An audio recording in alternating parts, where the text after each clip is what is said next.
be climbing under things.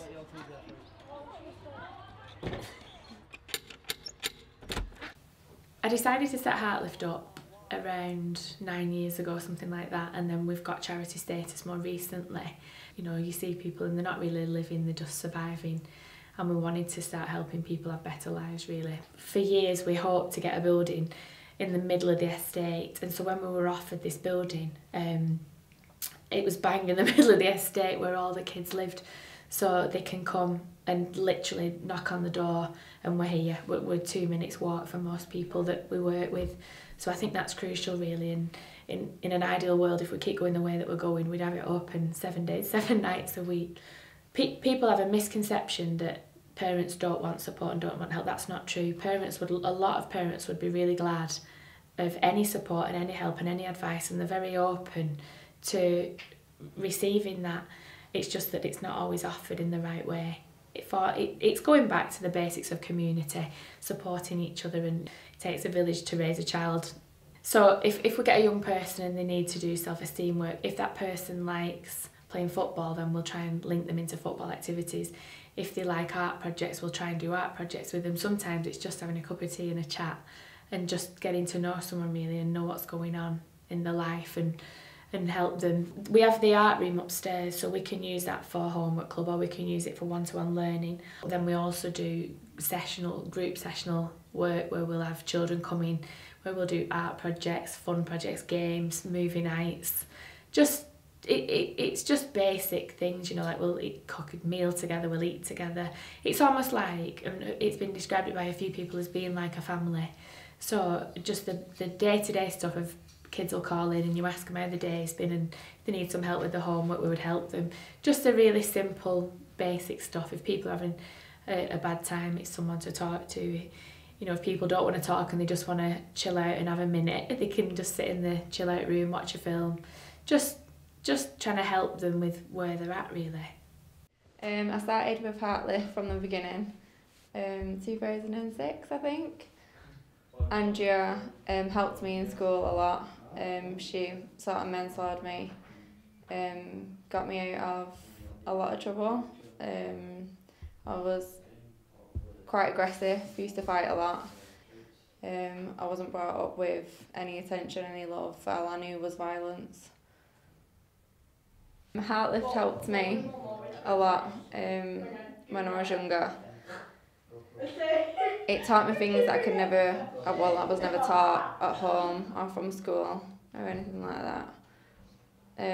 I was taught how to be loved and how to love, and how I shouldn't have been treated, and that wasn't normal, the life that I had before.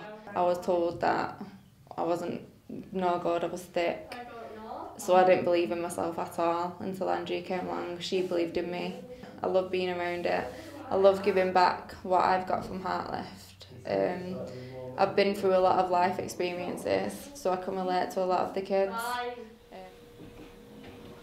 It's just keeping me off streets and keeping out of trouble, helping out.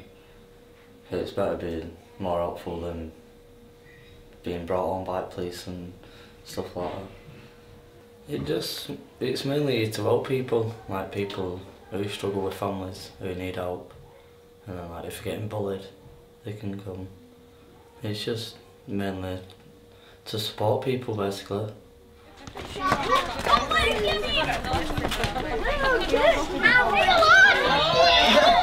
By becoming a volunteer at Heartlift, it just changes the way you think about things and the way you act and do things.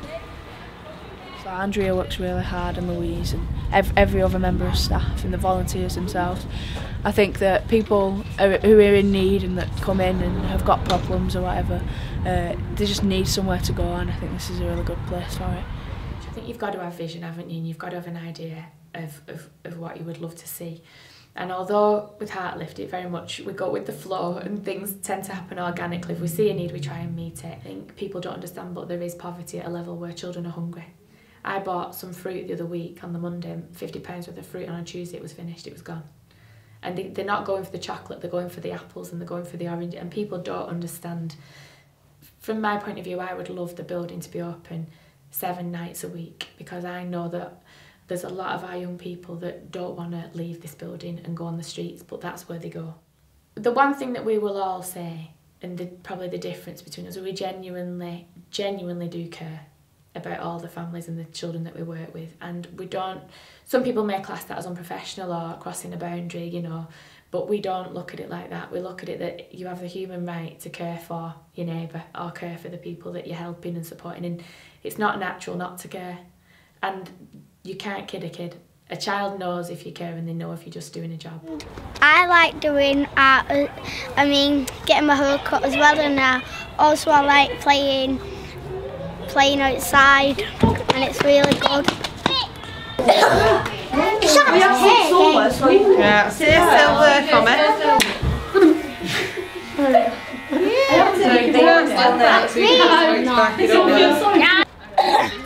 Getting your hair done and play outside when it's warm. Helps me out a lot with my sister, with family.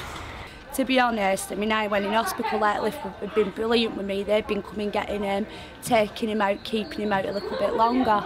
And if I need any support, I'll come down here and I'll speak to Heartlift about everything, what's going on at home, and they're very supportive with me and my family.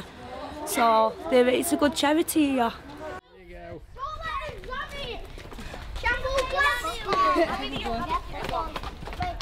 The more people that we can get involved and the more hours we can open, the more we can help. If we help one young person turn their life around, that's great.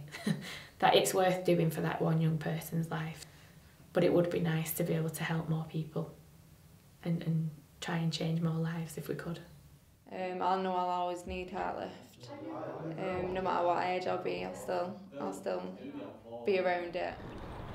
I don't want Heartlift to end, ever. I don't like it.